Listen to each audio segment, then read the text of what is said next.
Who the realest receiver you ever had? With my eyes? Yeah, you done deliver the ball to. I didn't have a chance to throw to Mike. I think one of the most underrated one I've been at, like Chris Godwin is unreal. Yeah. Mike Mike is Mike. I think what Chris Godwin does is you can't put it on paper. Really? Yeah, I asked him to do anything. Can you block that Mike for me? Can you block that safety? Can you beat that DB? Can you beat him? And he do everything. Really? He's a unique guy that I think he's special and he's huge. You know, he's a big guy, and to be able to do everything he can do. Can't really say I threw to AB because I was the backup at that time. I gave him his first few touchdowns in the preseason, but Smooth was by far nothing close. Nothing's close to Smooth. Damn. Smooth would just win. I remember being a young guy, Smooth would always tell me, he'd come in the huddle and say, I don't care what you in, what they in. That guy in front of me, I'm gonna beat him. Yeah. So if you throw it, I'm gonna beat him. So I don't care what coverage. And that's the way he approached football. Yeah. This guy ain't gonna be able to cover me. He ain't gonna be able to stay in front of me. Throw it to me. I make sure I be open for you. So. Yeah, they was open a lot, and he delivered it way too hard for it to ever be picked. But man, let's go have a conversation, man. Yeah. Hold up, limitless. Niggas to me, can't pinning it. I fought to hear to witness it.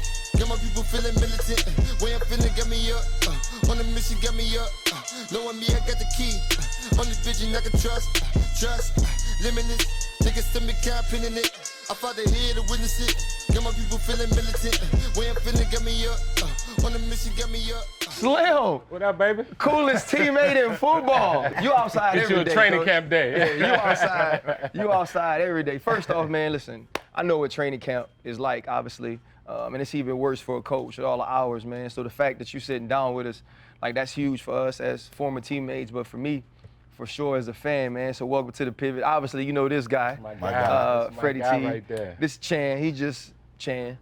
You know what I'm saying? They always on you, huh? Hey, he do it better than anybody else. Can't nobody beat him better than him, man. We want y'all to subscribe on YouTube, Apple Podcasts, Spotify. Make sure you like too. You know what I mean? It's great to get all the views, but the likes are important.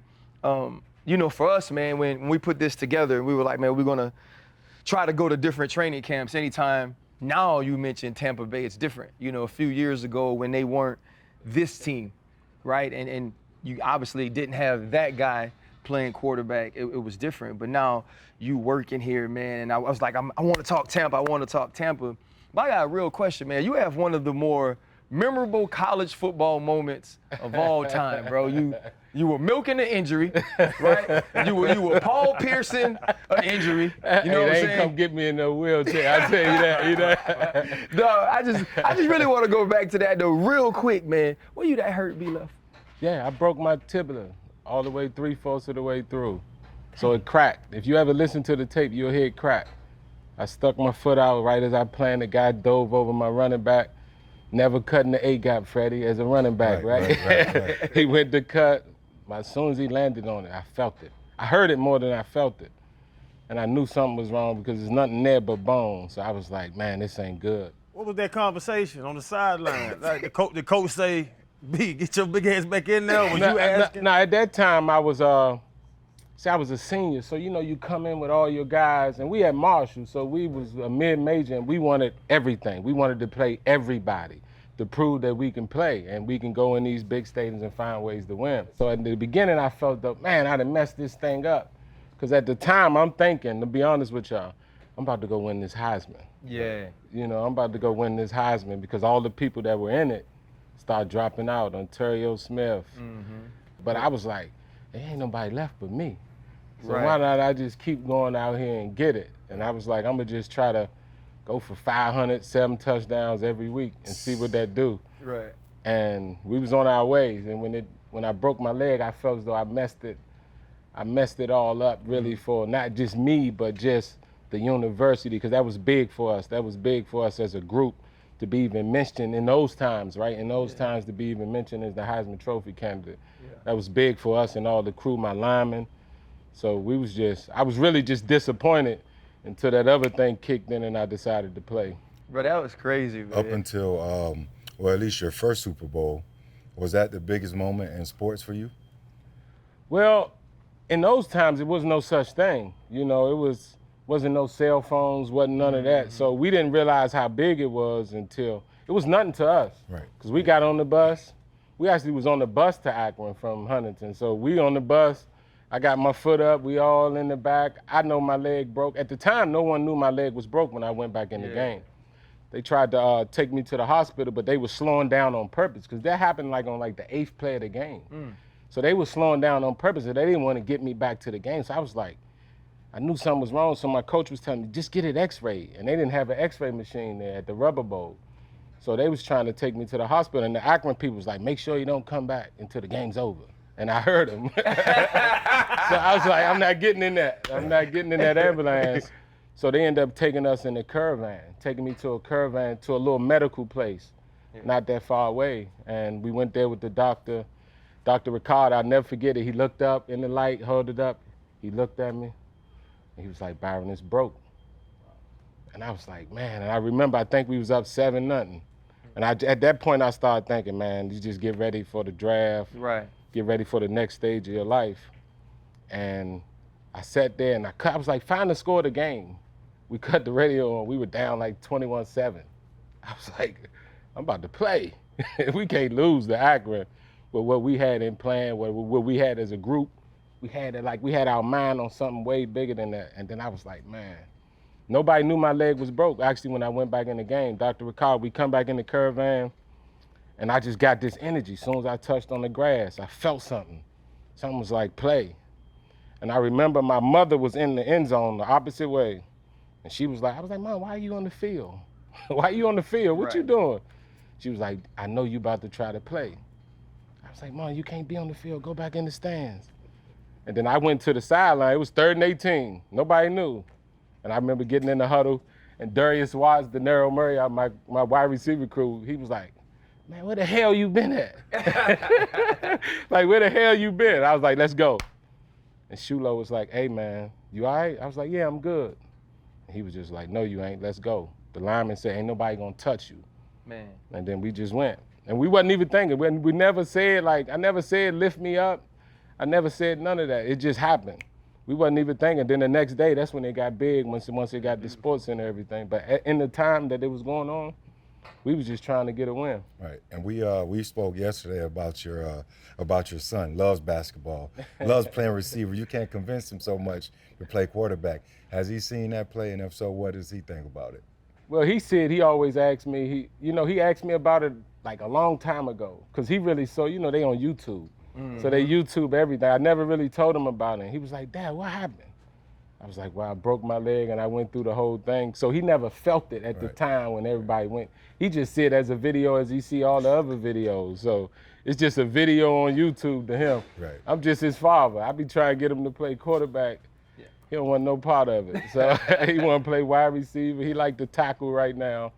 So eventually, hopefully, I can get him over there throwing the rock. Listening to that, obviously family for all of us is big, man. And hearing you say your mom was on the field, it was just you, your brother Kev, and your mom growing up. And if anybody's heard the first 10 minutes of this interview, they know where in the hell you from. Yeah. Right? You know what I'm saying? That type of toughness, though, is different.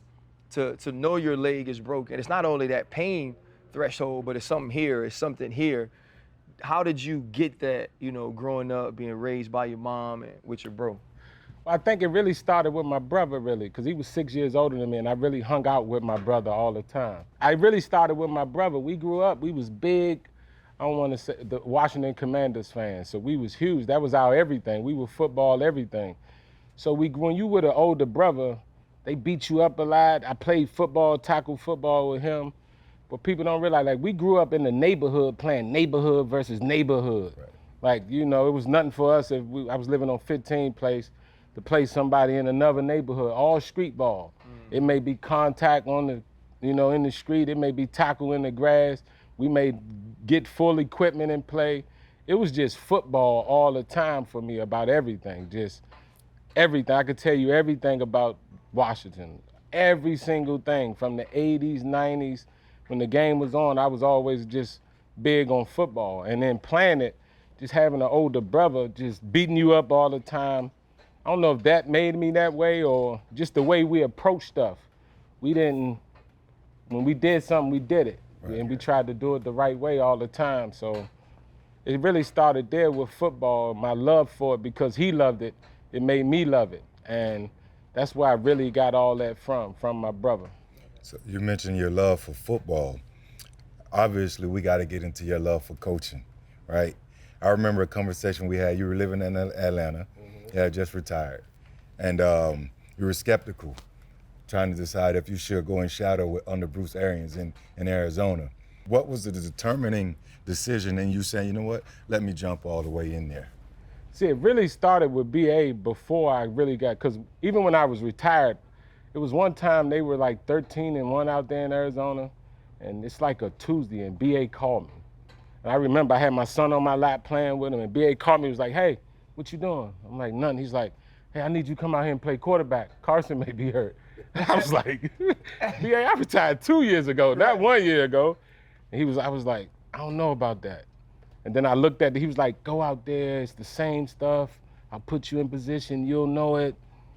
I may need somebody to play on Sunday. I may need you to come out here and play. And so in my mind, I'm like, I've been retired for 2 years. There's no way I can come back and get ready to play in the game. But the fact that it was BA, the way he was talking to me, I actually thought about it. I actually thought about trying to do it. And then that's when Seattle was in their prime. And I remember looking at that schedule, and they still had Seattle twice. Right. And I was like, I don't know if I want to do that. Right. I don't know if I'm, ready to go out there and put myself out there versus the opponents that, that they got to play against. So that was the first time he really called me and asked me, and I ever told him no. And then the second time, he was always telling me, even in Pittsburgh, he would be like, hey, man, you can coach. You should coach. You should coach. And I remember, like, even in Pittsburgh sometimes when he would come in the quarterback room, and he would come in to talk, put stuff in, and he would be looking at me. And I was like, why is he looking at me? Yeah. But he knew how the relationship that me and Ben had. He knew how I would communicate with Ben. Yeah. So he was talking to Ben and me the whole time. Right. He would come in and say something to Ben, then he'd turn and say something to me, put something on the board, look at us, and he would look at us, and then he would leave out. And then through that, I knew what that meant. That meant to make sure as a group we got this part figured out and we got all this figured out. And that's how it really started. And I was like, man, let me go out here and see it. BA called me one day, was like, hey man, come out here and just see it. I know you don't want to do it, just come out here for a week. And then my first day, he came, it was an offensive meeting. I introduced myself to everybody. He was sitting like at the table, a long table, like a dinner table. He was the head of the table, and there was no more seats. So I came and sat by him over there. He hit play. And on the first time, he said, hey, don't be quiet over there. Tell me what you see. And from that point on, I was hooked. I was hooked. I was right there. I was like, this is what I want to do.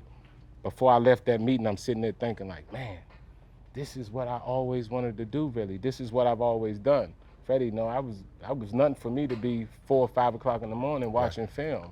That was just what I loved it so much. So, and I had to see the game that way, to play that way, because I was a pocket guy, so I wasn't running nowhere. So I had to learn how to play the game from within the pocket. So after that meeting, I'll never forget it. I was like, this is it. This is the next step. But I didn't know what that meant because I didn't have a job or anything. Right. I was just there. Yeah. I was just there, and then at one point, BA was like, hey, who I need to call, but I ain't letting you leave here. And I was like, I'm in. He was like, all right, and that's how it started. We all done played under, you done probably coached with, and you don't gotta say it, but good coaches and bad coaches. You speak so glowingly about BA. Like how did he get you to feel about him different than you feel about other coaches? Because the way BA saw the game, I saw it that way. The way BA played the game or called the game, that's how I played at college. And that's how I saw the game. But when I first got drafted in 2003, the game was played different. Me and Tom talk about this all the time. If you had 169, 2 touchdowns, that was a great game. Yeah. That ain't gonna do nothing in 2022 in today's game, the way that the game is played. So when I got to Pittsburgh, the formations, the certain type of routes, I was like, I can do this. And the responsibility that the quarterback had, and it really also was, I was at my peak. I was at my best I was as a player, like year 7 in Pittsburgh. I'll never forget, I just felt like I was in a different place. I had different control of each play. It was hard to get me in a bad play. It was hard to force me into mistakes that way. I was just in a good spot where in my career. And I got with him, and I was just like, man, if I can play with him, that'd be amazing. You know, we talked about you being teammates and being in Pittsburgh and being your best. You know, starting to get that relationship with BA, which obviously led to you being in Arizona. Now you coming to Tampa. When you have, you know, you were answering Channing's question about how he gets you to feel that way. When you have that type of relationship, when you have that type of chemistry and understanding and seeing ball the same way, obviously that person can affect you. So you've had a great relationship, but also being around him, Byron, and seeing his love for diversity, right? To me, his purposeful hiring in that way. How has that relationship affected the person, the man that is now the offensive coordinator of the Tampa Bay Buccaneers? I think it built something that's everlasting between me and BA. And what I mean by that is BA knew me.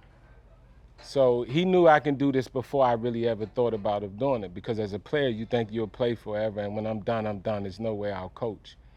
But what it did, it built something between me and BA that's unbreakable now. And it's unbreakable because he trusted in me. From the time he gave me a job and he hired me, he never said, you should do this way, you should do that way. Because when he did it, when he was the offensive coordinator in Pittsburgh, I would be in his ear, hey, BA, blah, blah, blah, blah. You know, I would be on the side, blah, blah, blah, blah, blah, blah, Ben, blah, blah, blah, whatever it was that we were talking about. So when he gave me a job and he hired me, he wasn't in the room saying, you should do this or you should do that. He trusted me anyway because he seen me operate. He seen me operate on the team, being a backup quarterback. He seen me just operate and move, so he knew I would be able to do it. He knew I knew the information, so he was never worried about the information. I think he had to prove to other people and just show, because he just grabbed me right out the streets. I was at home playing golf, and out of nowhere, hey, I want to make this kid the quarterback coach. I want to make this kid the offensive coordinator. And I bet a lot of people was like, what? Right. What are you doing? You're supposed to be great at this. Right. But he would always tell me, hey, you're going to do this way better than I did it, ever Dang. did it, because you see it differently. You'll see it in a way because you're actually out there. Mm-hmm. So he always trusted me with that. So it allowed me to grow like that. It allowed me to make mistakes early. It allowed me to do whatever I saw and just do it and just present it. And he never said no. He never said anything. He just trusted that I'll find a way through since he hired me. And I respect that, because we know BA, he loved calling plays. Yeah. That's what he loved. Yeah. That's what he do. I'm a play caller. And for him to give me that and to back off and say, hey, man, let me see you do you. I'm not going to put no added pressure on you. If I see something, I see you about to run into a brick wall, I'm going to tell you. But he never had to come to me in the 4 years we've been working together. What is it about Tampa? You know, when you were in Pittsburgh, you won your first Super Bowl here with the Steelers. In that stadium. Bruce Arians was the offensive coordinator. You won it right in the stadium. Now here you are as the offensive coordinator. You know, he was the head coach. You guys win another Super Bowl in that stadium. After the game, what was the conversation like between you? Was it like, hey, we own this stadium? Like, what was that conversation? It's you two. I know it's you two, but you know, I'm trying to. I'm really interested in knowing what was that conversation like. Well, it really started when after we beat Green. We knew the Super Bowl was going to be here, and I felt that we were going to win it. I felt it from the beginning. We signed Tom. I really did. I told our staff, even before we was going into 19, we were going into free agency, and I was like, man, if I'm a free agent quarterback, I'm coming to play for the Bucs, because I got Mike Evans, I got Chris Godwin, I got all these players around. And if you're a free agent quarterback, you're thinking of coming to the Bucs. I don't care if you're doing your homework. I think we'll be one of the places. Right. But I love Jameis. I love Jameis. I love working with Jameis. Like, one of my biggest disappointments that we only had 8 months to work. Only had 8 months for me and Jameis to work together, from like March or April to the end of the year. Right. That's a short period of time to spend with a quarterback. But I knew the situation. I knew we were going to free agency, so I knew, hey, man, we got a good enough team to really, like, the coaching staff, we knew it. I mean, it's a good coaching staff. B.A., Todd Bowles, smart guys that know football, that's been around football. And we were walking to the practice because it was COVID, and we was doing everything inside the team meeting, and they were putting up stuff, getting ready for the Super Bowl. And we can see it every day. Like, we can see the process happening from here. And we were walking in, you know, Foot's here. Yep. And Foot was like, B, they don't know we won it over there in that stadium. You know, and I was just thinking about that, and it just sent me back to that night. And I was like, man, that is true. Like, you know, I never really thought about it like that. And we just was like, let's just get to the game.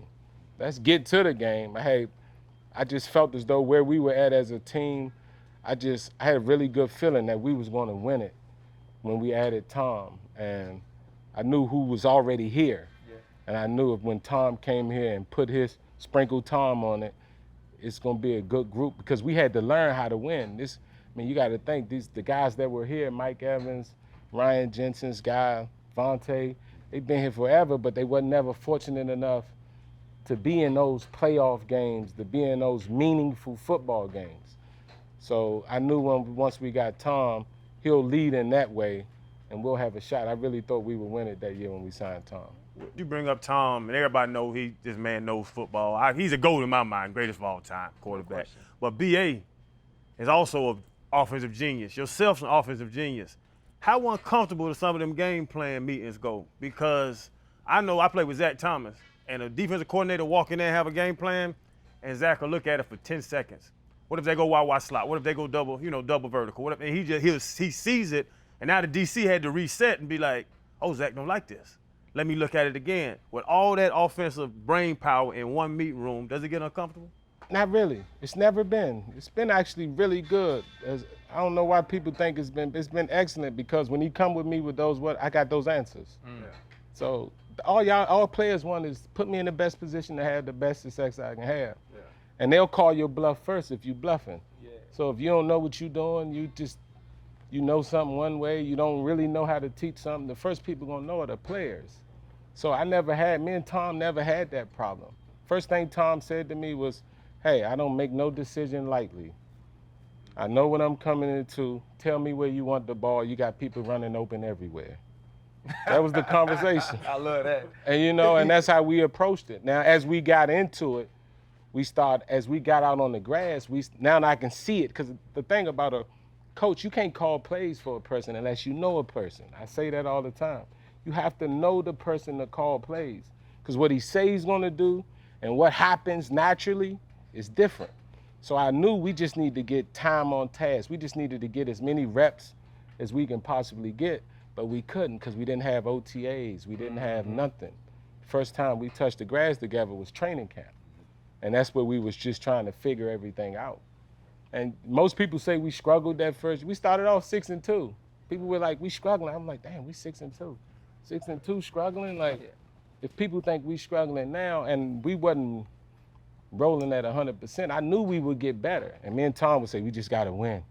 We just got to keep winning. Just keep trying to stack these wins until we can play our best football in December. So that was me and Tom's whole mindset really from the beginning.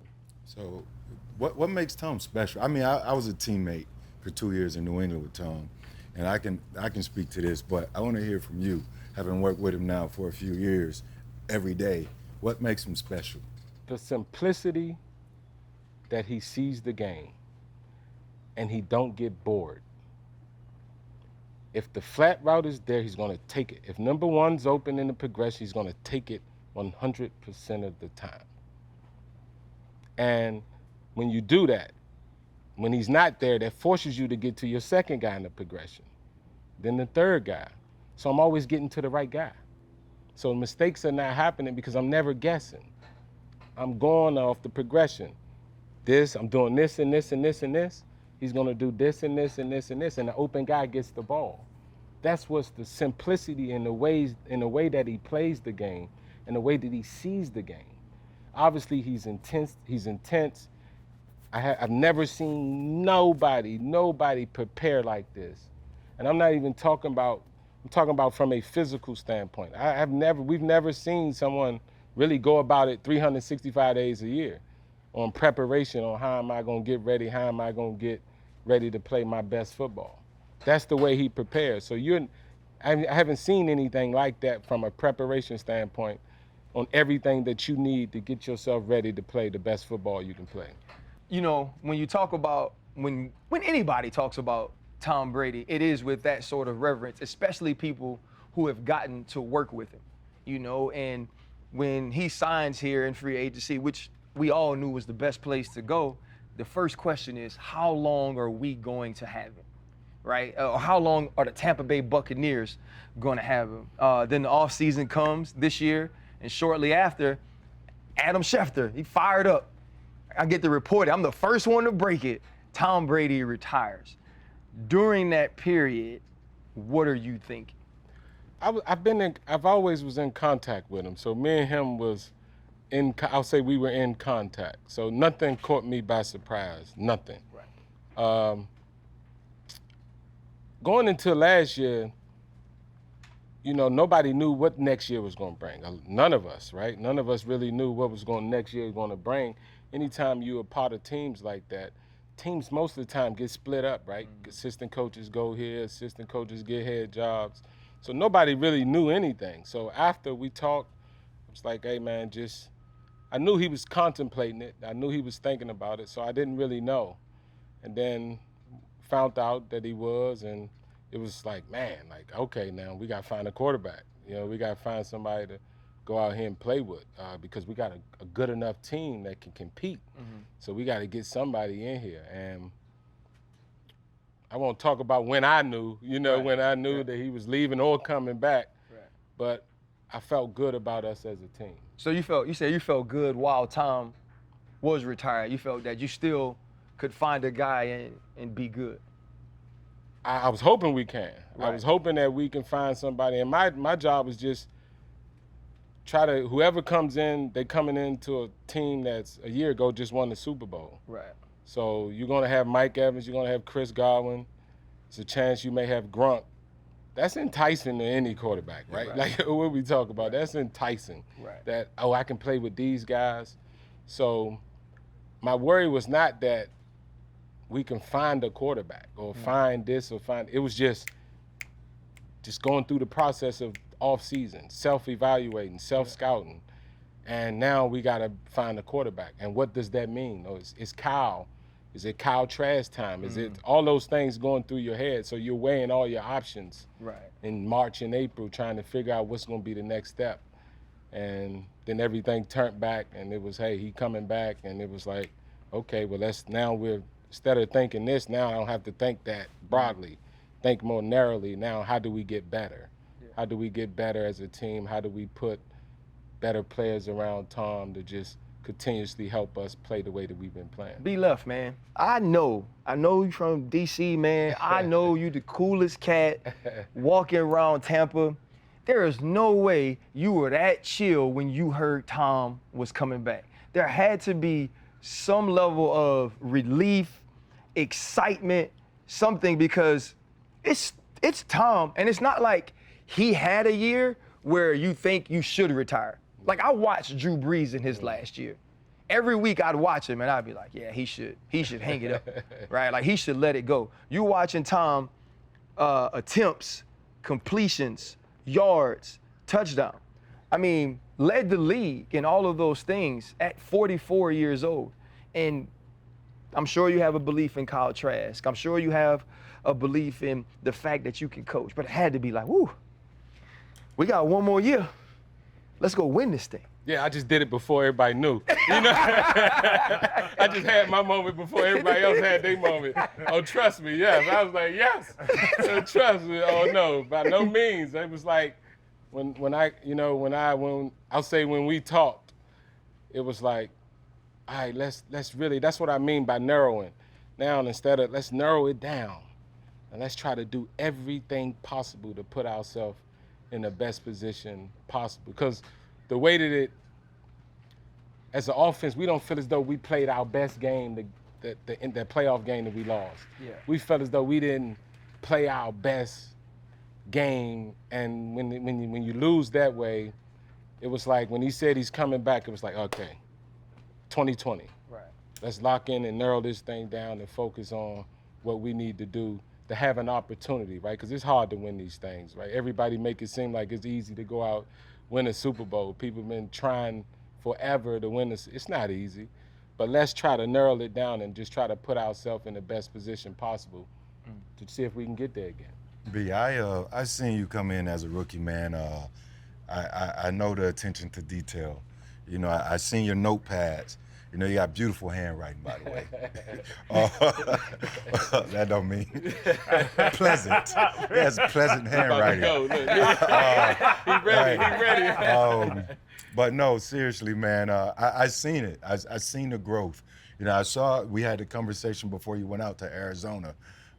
You've climbed the ladder to get yourself to this position. You know, you won a Super Bowl, regardless of, you know, the guy that was back there throwing the ball. You were calling the plays, and, you know, you guys worked together to win that championship. You had an opportunity to interview for a head coaching opportunity. There are some whispers out there. We don't know if Byron's ready yet. What do you say to that? Well, just don't switch it up. To me, how I really see that is just don't switch it up. If that's what it is, if you need experience, okay. Let me get experience and then whatever. But those are not really that narrative always changes. You know, it'll go from experience to, when I first got in, I remember it was about, well, there's no capable African Americans calling plays or, you know, but I was smart enough to know, like I was in the NFL, so I understood it. I was smart enough to know that really ain't got nothing to do with it. That's just the talking point this year. Right. And then the year after, it'd be another talking point, and the year after, it'd be another talking point. So I knew that experience didn't really matter. I knew that because all you got to do is look at the hirings, and that, just look at it. It shows you that experience don't really matter. But I never have gotten frustrated from it because I really got in it because of my experiences as a player. Like, I wanted to help me in my situation. That's what initially really got me into it. Then when I found out that I can do that as a coach, oh, you can actually help this player and this human being become a better human being and a better player. So that's my approach to it. So a lot of people in this business, I mean, I say like lifetime coaches, right? They whole thing is to get that head coaching job from the second they got into it. Well, my process, I wasn't even thinking of coaching. Will I want to be a head coach one day? I believe so. Now that I'm in it, I never thought about it, but now that I'm in it and I'm doing it, I think everyone would like to have that opportunity, but that's not really why I do it, so that don't really push, that don't have to move me no way. I just gotta just try to be the best coach I can be, because my philosophy is just be good at what you do. Just be good at it, and force them to deny you. Force them to deny you. Just force them to deny you. That's really my approach on it. I can't control that, so I ain't worried about that. I can't control that. The things I can control, how we go out and showcase ourselves every time we touch the grass. So I try to represent that every time we touch the grass. And that's really my thought of it, of this thing gonna change up. The narrative gonna change of why people getting hired and why people not getting hired. But and that's always gonna change. Just look at the context. You could just look at TV and you could tell what the narrative is gonna be. Get to about week 8 and just listen. Just listen to TV. You could find out what the narrative is gonna be around that. Correct. It always does. It always showcases itself. So if you understand that and you see it, why you gonna play in that game? Don't even play in that game. Just worry about the things that's really important. And the things that's really important is helping them young men in that locker room become better human beings, better football players. That's all I really worry about. You know, we spoke about Tom coming back in the offseason and how that narrowed your focus, and then you moved into narratives when it comes to getting head coaching jobs. Whether it's the narrative of when you're the offensive coordinator under another really good offensive coordinator who is now the head coach, how much are you actually offensive coordinating, right? And I mean, it didn't matter for who was that, Matt Nagy, right? It didn't matter for Doug Peterson, but it seems to matter for Eric Bieniemy. Yes. In 2022, man, it's a different landscape. You're now coaching under head coach Todd Bowles, right? BA's still around the building, but BA's not going to be on that sideline. He's not going to have a headset. For you, what are you most looking forward to showcasing now? Because it's not going to be, oh, who called that play? It's not going to be who was implementing the game plan throughout the week. Even though we knew it was you then, that narrative can't be said anymore. So what is your focus in 2022 about Byron Leftwich, that coach on the sideline? Well, it'll be something, right? Regardless of how our record is, regardless of how we're playing, it's going to be something. I remember in 2020, you know, every week people's like, well, why you got Tom Brady throwing the ball deep? They throw the ball deep. I'm like, we hitting them. What do y'all like? What do you mean? Why? I'm with him every day. Right. I know what he can do and what he can't do. Yeah. Just think of it, 2020 every day. Oh, they throwing the ball deep. I said, I never heard of that. Right. 2021, oh, they don't motion enough or something. I'm like, man, all right, this is how it's gonna be. So it'll be something. Right. But I don't know what it's gonna be. But it's irrelevant, really. It's really irrelevant when you really think about it, because we just really trying to win. We trying to get in position to have an opportunity to win the whole thing. And whatever the narrative is around that, because when you do it, right? We won it in 2020. Well, they say, well, we can't say he got Tom Brady. That's not Tom Brady. He don't throw the ball deep all the time. Why you got him doing that? And then we win it. Right. So you can't really say that no more. You can't really say why we're doing it, because we proved why we're doing it. We're doing it to have the opportunity to do this because of the skill set we got around them. Yes. That's what people don't understand. Everything we do it's not generic. It's for the people that's in that locker room and for the people that's in the huddle. So it's thought out that way. So it'll be something. I'm quite sure it is. It'll be something. But I'm quite sure I won't pay no attention to it. I'll lock in. I appreciate the players like Mike Evans, Chris Godwin, Ryan Jensen, allowing me to be involved in their career. Meaning by that, having some sort of responsibility how good it goes, having some responsibility of how bad it goes. As the coordinator, it's my job to put these guys in position. And I just got a lot of respect for that when guys like Mike Evans can give me his undivided attention and trust everything that I say. Chris Godwin will trust everything that I say. Tom will trust everything that I say. It's because what we built, not just off of me being some this or that. It's just really we building something. And once you're around each other like that, you have a good opportunity to learn each other. And we just enjoy being around each other. But I'm appreciative of players like that, given, you know, with the responsibility that I have, trusting in me with that process. And B-Left, talking about narratives and players. Was that damn Leonard Fournette thing overblown? They act like the man came in at 350. I didn't even know about that. See, so Yeah, the narrative by the thing, time I heard about that, it was in training camp. But I think they were talking about OTAs. Yeah. So it was like, Who cares? I don't know. My son tell me all this stuff because I'm not on none of the stuff. So my son would tell me, hey, what's this about Leonard Fournette? My son don't pay no attention to that, John. You know, that's how I figure out most of the stuff. You know, my TV stay on some sort of sports. And if I don't see it in my office or see it at my house, I don't really get all that because I don't dabble in that world. So, man, Lenny's fine. Lenny be fine. Lenny come in here. He'll have training camp to get himself where he need to be, and he'll be ready to roll week 1.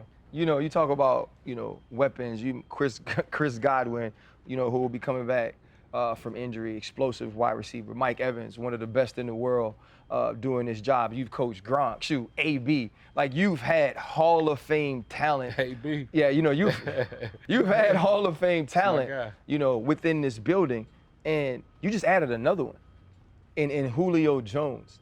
And being the offensive coordinator, man, and having those opportunities, and then looking at what y'all have this year, what are your expectations?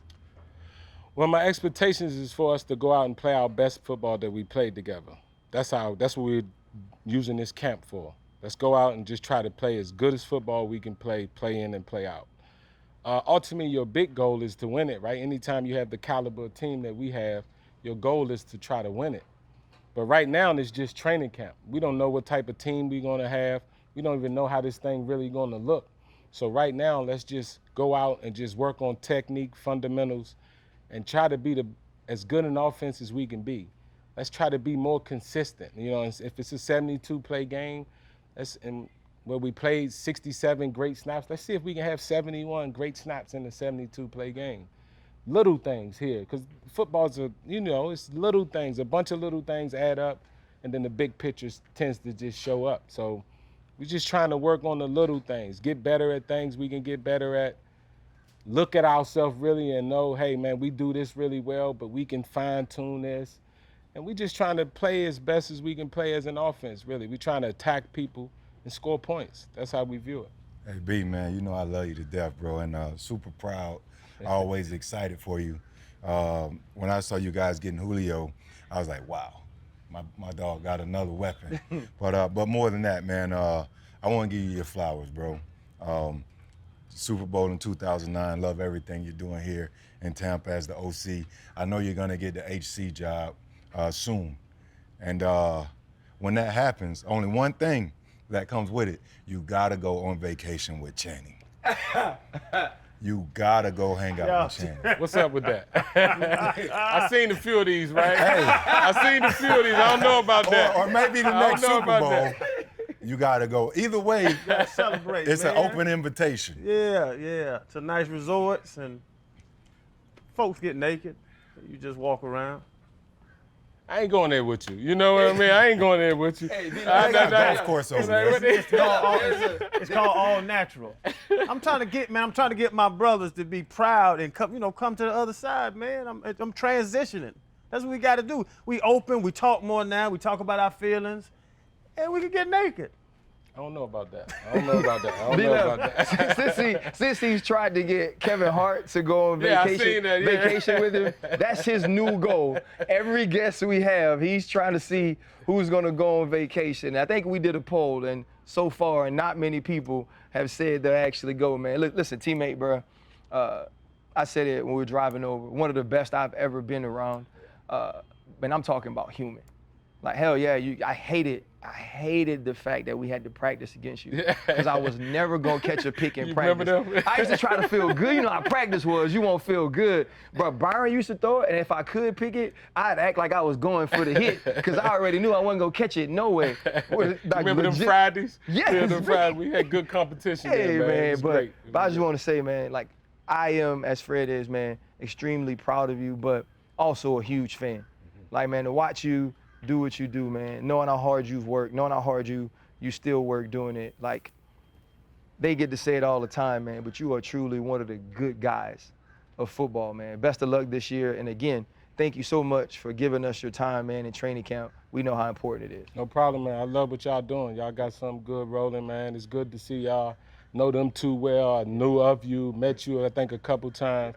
But I'm happy for you guys that you guys got this platform to do what you're doing with it. A lot of people got the platform, right, but it don't look and feel like this. So it's good what y'all doing, man. Y'all keep it up. Good luck all the way through. All love, big dog. All right, baby. Yes, sir. Appreciate you. Gotta be level cool as hell, dog. He ain't changed that. He ain't changed that. You got that accent now. Hold up, limitless. Niggas to me, can't pinning it. I fought the head to witness it. Get my people feeling militant. Way I'm feeling, get me up. On the mission, get me up. Knowing me, I got the key. Only vision I can trust. Limitless. Niggas to me, can't pinning it. I fought the head to witness it. Get my people feeling militant. Way I'm feeling, get me up. On the